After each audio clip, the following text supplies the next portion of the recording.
प्यारे दोस्तों, आइए समांतर श्रेणी की बहुत इंपोर्टेंट सवाल को सीखने, समझने और जानने की कोशिश करते हैं।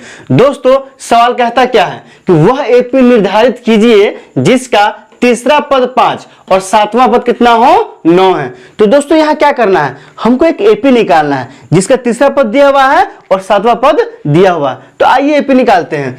क्या करेंगे, सबसे पहले तो मानेंगे, क्या मानेंगे दोस्तों कि माना कि एपी का प्रथम पद क्या है दोस्तों, ए तथा सार्व अंतर, कौन सा अंतर, सार्व अंतर क्या है दोस्तों, डी है। तो दोस्तों यह क्या दिया हुआ है कि माना कि एपी का प्रथम पद ए तथा सार्व अंतर क्या है, डी है।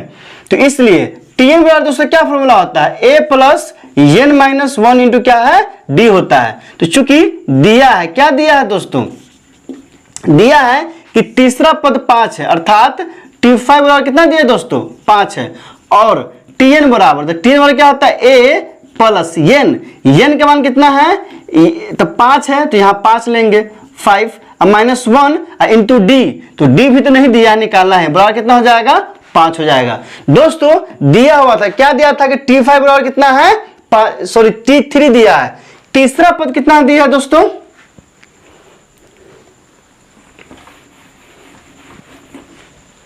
दिया है, क्या दिया है दोस्तों कि T3 बराबर कितना है, 5 है।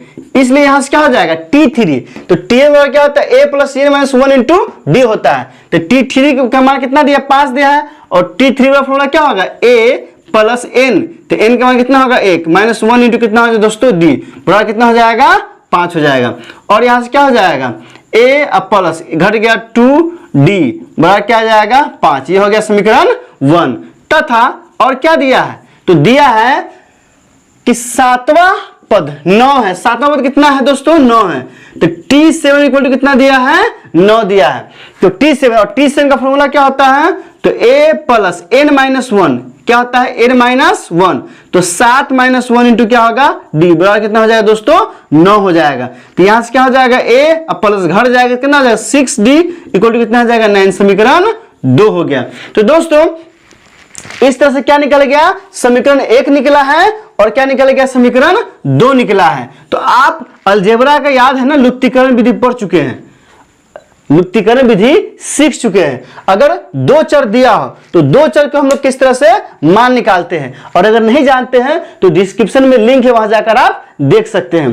तो दोस्तों यहां क्या करेंगे, ए और डी किसी का भी मान हटाइए, तो क्या समीकरण 2 में समीकरण 1 को घटाएंगे, किसमें से दोस्तों, समीकरण 2 में से समीकरण 1 को घटाने पर, क्या करने पर, समीकरण 1 को घटाने पर। तो दोस्तों यहां क्या हो जाएगा, यहां हो जाएगा A plus 6D equal to 9, और फिर क्या हो जाएगा, A plus 2D equal to क्या हो जाएगा, 5। घटाने पे तो नीचे चिन्ह क्या होता है दोस्तों, बदल जाता है। तो A से क्या हो गया, कट गया, 6 में से गया तो कितना हो जाएगा, 4D, और यहां से कितना हो जाएगा, 4 हो जाएगा। तो और दोस्तों D बराबर कितना आ जाएगा, 4 बटा में 4 कट गया, तो D का मान कितना आ गया दोस्तों, तो D का मान आ गया 1। तो इस तरह से क्या निकल गया, D का वैल्यू निकल चुका है। अब D का मान क्या कीजिए, किसी में डालिए, समीकरण 1 या 2 में, आपको जो आसान लगता है, समीकरण 1 और 2 दोनों में से जो आसान लगता है उसमें D का मान आप रख सकते हैं। तो किसका मान निकलेगा, कमेंट सेक्शन में लिख हमें बताइए। तो D का मान समीकरण 1 में क्या करने पर दोस्तों, रखने पर, समीकरण 1 में रखने पर। तो दोस्तों D का मान जब समीकरण 1 में रखेंगे तो क्या हो जाएगा दोस्तों, तो जैसे ही समीकरण 1 में रखेंगे तो A प्लस 2D है, तो 2 इंटू डी कितना मान आया है, 1 आया है, तो 1 हो जाएगा इक्वल टू क्या आ जाएगा दोस्तों, 5 है तो 5।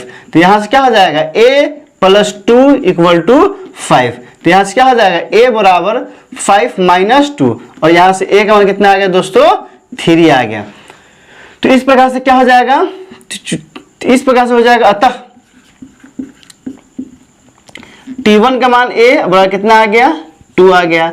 T2 का मान दोस्तों कितना आ गया, तो क्या हो जाएगा, T1 प्लस D बराबर 3 प्लस 1 बराबर कितना हो जाएगा, 4, और T3 का मान कितना हो जाएगा, तो T2 प्लस 1 डी बराबर क्या हो जाएगा 4 + 1 बराबर 5 आ जाएगा। तो दोस्तों इस तरह से एपी क्या हो गया 3 4 5 6 डॉट डॉट डॉट। तो इस तरह से हम क्या कर लिए दोस्तों एपी मालूम कर लिए। दोस्तों इसमें किसी तरह की दिक्कत हो तो आप कमेंट सेक्शन में लिख हमें बता सकते हैं। वीडियो अच्छी लगी हो तो लाइक कीजिए, मेरे चैनल को सब्सक्राइब कीजिए और ज्यादा से ज्यादा 10वीं क्लास के बच्चों के बीच शेयर कीजिए। बहुत बहुत शुक्रिया।